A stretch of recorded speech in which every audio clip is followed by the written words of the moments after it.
O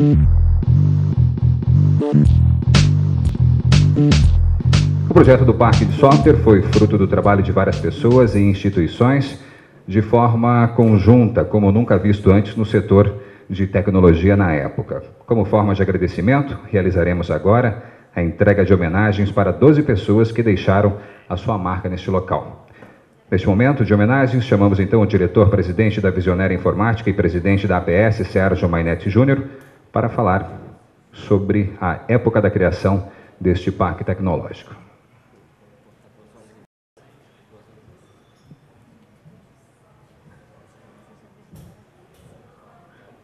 Bom, eu falei que eu ia voltar para falar dos homenageados, agora sim, né, falando dos homenageados. Quando a gente decidiu fazer uma festa de 15 anos do Parque de Software, a filosofia foi focar nas pessoas, né?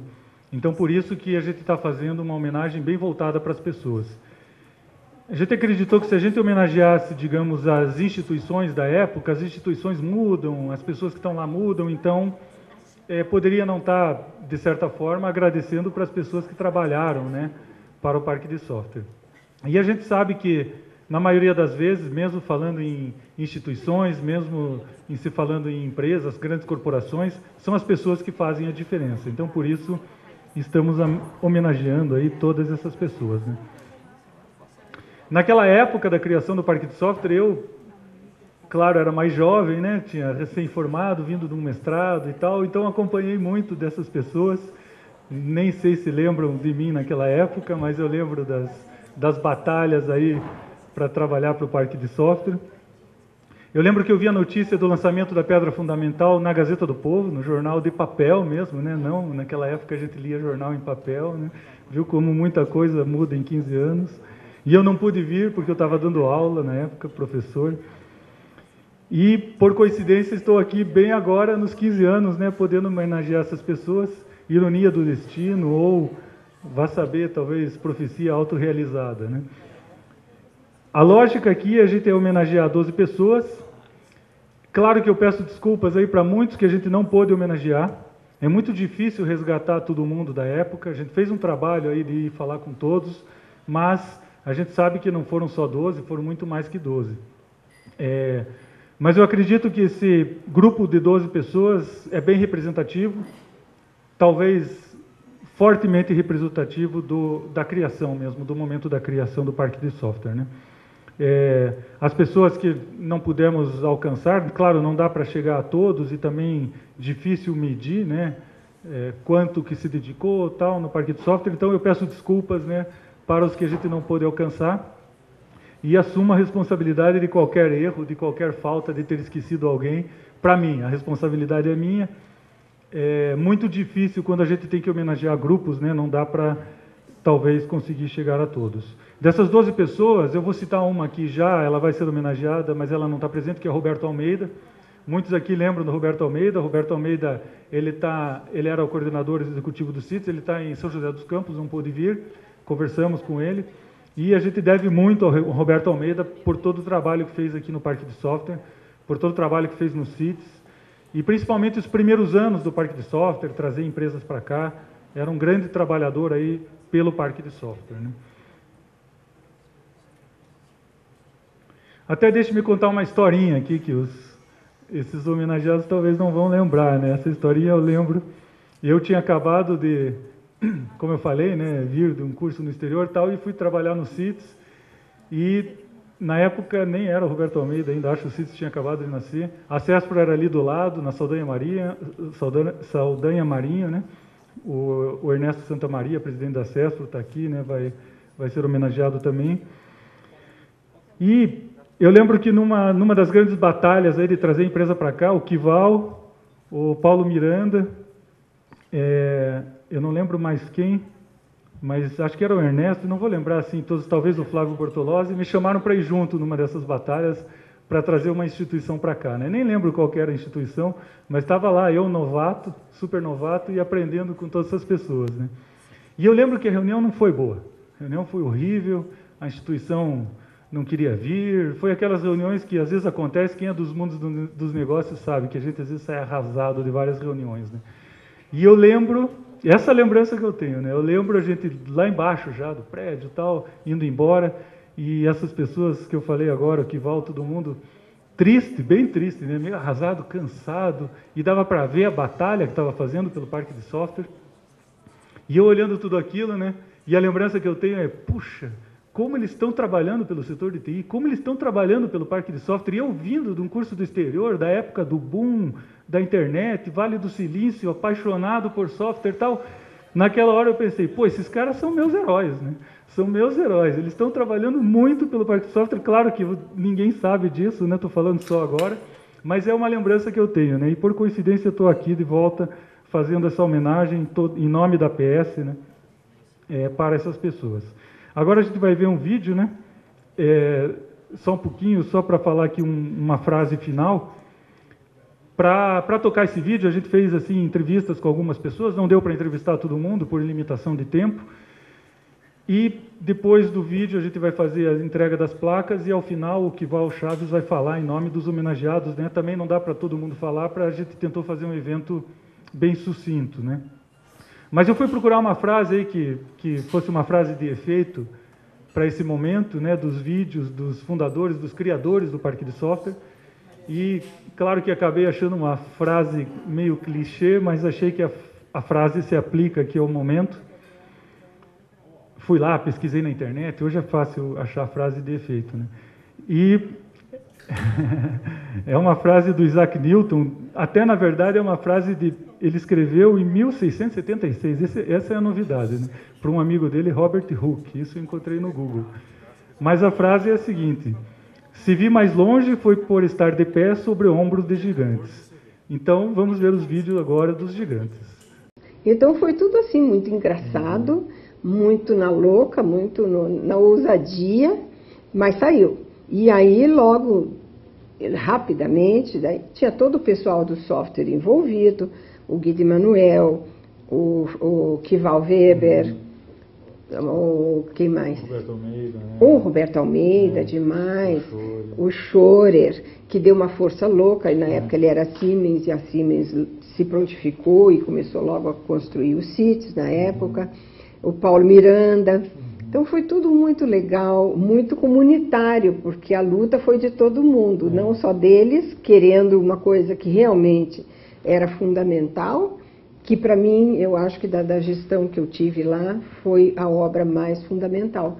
Porque se você não tiver inteligência, não tiver o pensamento, a cidade industrial vira uma mera montadora, né? A Maria Elisa era presidente da SIC, né, já era a gestão do Rafael Greca. As negociações começaram na gestão do Jaime, aquela que foi de 89 a 92, o Cássio, atual secretário de Planejamento, fui prefeito de Curitiba há 8 anos, o Cássio era o presidente do IPUC, tá sempre favorável. Nós visitávamos as áreas por aqui, toda Curitiba, né, para onde achávamos que tinha um espaço grande, onde hoje é lá o Tecnoparque também, aqui faz parte do Tecnoparque, mas achávamos que tínhamos uma possibilidade lá também de ter o parque por lá, mas a prefeitura, vamos dizer, essa área estava mais disponível. Aí a gente queria asfaltar para facilitar o acesso lá dentro. Aí o prefeito dizia: vai ser uma invasão, vocês vão asfaltar hoje, amanhã vai estar cheio de cabana lá, daquelas barracas que eles faziam, e eu vou chamar Vila Maria Elisa. Você vai se dar o nome à favela. E acabou não sendo chamada, porque até você teria orgulho se fosse chamada. Foi isso que eu falei na inauguração. Daí o prefeito estava lá, grande parte dos terrenos vendidos, muitas obras já começando. Foi muito bonito, e aí eles me pediram para fazer um discurso, eu fiz e disse: ó, prefeito, agora fique às ordens para colocar Vila Maria Elisa, que eu vou achar louco de bom. E uma das coisas que aconteceu, então, se não me engano, não, com certeza ainda no ano de 1992, foi a criação do Centro Internacional de Tecnologia de Software. Você contou aquela história de uma reunião que pediram para a Siemens ajudar, bancando até a própria criação do CITES, se você puder comentar sobre isso. Essa reunião foi folclórica, porque o CITES tinha sido recém-constituído e eu fui convidado para participar numa reunião, pense bem, no gabinete do reitor da PUC, que naquela época era o Brandão. Estou com vontade de colocar esse evento no meu currículo, sabe? Mas lá as pessoas me instaram na qualidade de diretor técnico da Siemens e, portanto, digamos assim, o responsável para fazer cumprir as obrigações da lei de informática. E a reunião foi assim, digamos assim, uma prensa para que a Siemens aportasse as obrigações no CITES. E hoje eu posso falar que eu não tive saída, né? Então aconteceu que nós fortemente investimos no CITES e por isso que isso foi também, digamos assim, uma das coisas que deu vida ao parque de software, né? Porque depois da construção do prédio central feito pela prefeitura, a primeira construção que foi feita planejadamente para ser um instituto de pesquisa, para ser um laboratório de informática, foi o investimento que o CITES fez aqui na compra do terreno. E toda a construção foi financiada pela Siemens com as obrigações de cumprir as obrigações da lei de informática. As pessoas que estavam ligadas a esse movimento, a essa mobilização, primeiro, ela é uma coisa interessante que ela sempre foi uma mobilização voltada para criar condições de desenvolvimento do software como negócio, né? Então não era uma visão só acadêmica, uma visão governamental, né? Ela tinha o apoio da academia, tinha o apoio do governo, mas sempre teve esse foco, né, do desenvolvimento do software como negócio, e sempre em Curitiba e no Paraná, né? Então a partir daí, com a criação do CITES, com o movimento em torno do Parque de Software de Curitiba, outros centros importantes do interior do estado também começaram a se mobilizar, alguns a partir das empresas, outros a partir das universidades, mas sempre juntando, né, a prefeitura local, a universidade e empresa. Eu era responsável, então, por o que nós chamamos à época de empresariamento, o apoio às empresas, para que elas se preparassem para a exportação.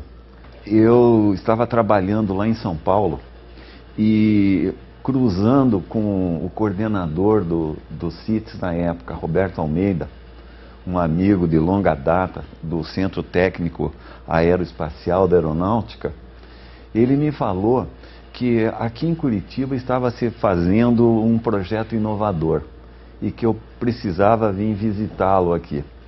Todos esses movimentos, né, do CITES, do Parque de Software, eles foram assim um movimento que a gente procurou trabalhar com.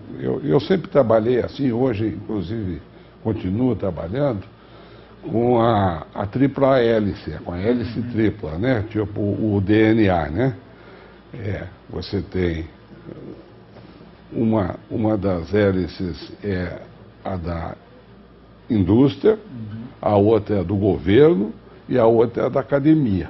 Se você conseguir trabalhar, movimentar essas três hélices para fazer com que elas converjam para um objetivo comum, a experiência que eu tenho assim é que a tendência a probabilidade de sucesso é bastante grande.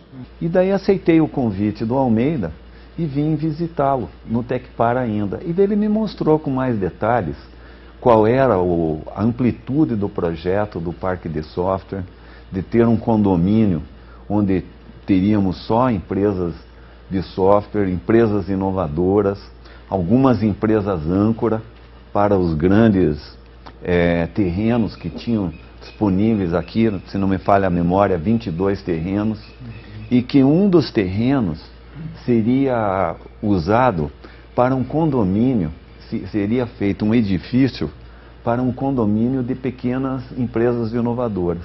Ele sabia que o Vale do Silício, o segundo ponto é Austin, né, no Texas.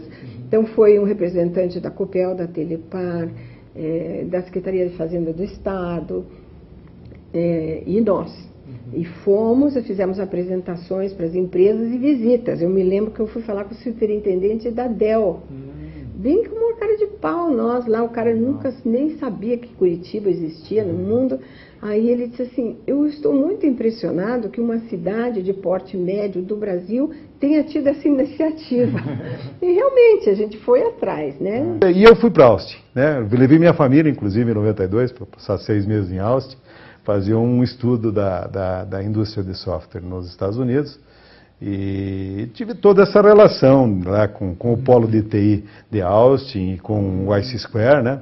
Até agora nós temos na Federação das Indústrias o C2I, né? Que é o Centro Internacional de Inovação, lá era IC Square, né? Quer dizer, IC2, né? Então, mas foi fundamental, quer dizer, esse processo de parceria, né? O próprio George Cosmetics que teve aqui em Curitiba umas 2, 3 vezes, e várias delegações vieram para cá, e muita gente também foi para Austin, né? Depois fomos para o CeBIT, a feira de informática lá de Hanover, também foi todo mundo, o pessoal todo ia expor, né? Então, foi muito bom. A gente trabalhou bastante, foi um trabalho bem bom. Eu falei primeiro, pedi desculpa a eles, que meu alemão ainda era muito macarrônico, né? Para fazer a apresentação em inglês da nossa iniciativa. E aí, quando eu falei que o Brasil era um país, a developing country, né? Um país em desenvolvimento, aí um alemão levantou a mão e disse assim, not developing, underdevelopment. Aí eu perguntei para ele, mas por que o senhor diz underdevelopment? Ele falou assim, porque os senhores não têm planejamento, e quando vocês têm, vocês não cumprem o planejamento. Aí já o diretor do escritório ficou meio, mal cheguei, já estou começando a levar as pedradas, né? Aí um outro levantou a mão e falou assim, not underdeveloped, a primitive country. Aí a coisa ficou mais, aí o Schmidt Reiner, que era o gerente do parque, ele ficou assim, sem. Eu perguntei, mas por que o senhor diz primitive countries? Porque mais da metade dos brasileiros ainda passam fome. Entendeu? Aí eu pedi ajuda aos universitários, né, para sair dessa. Foi aí que veio a luz, e eu virei para eles e falei assim, mas com a ajuda de vocês, nós vamos virar esse jogo. Tá? Aí o Schmidt Reiner, muito bem. E aí mudou totalmente, o pessoal riu muito e tal, e ficou todo mundo feliz, e apresentei o programa. O governador era o Requião. E aí a gente teve uma atitude mais cuidadosa, porque ele não era muito chegado nessa área de empresas, e chamava a SIC um campo de golfe, né? Dizia para empresários se distraírem. Era assim que ele descrevia a SIC. Mas, então, a gente tratava muito com o Heron Arzua, que é um advogado tributarista de empresas, uma pessoa altamente inteligente, esclarecida. Então, ele nos ajudava em nível pessoal mesmo, e como secretário, então, o nosso apoio no Estado era ele. Depois o Jaime assumiu, e aí ficou tudo mais fácil, porque o Jaime tem visão para esse tipo de coisas, né? Inovadoras. E aí ele realmente passou, do segundo ano em diante, a dar todo o apoio a gente.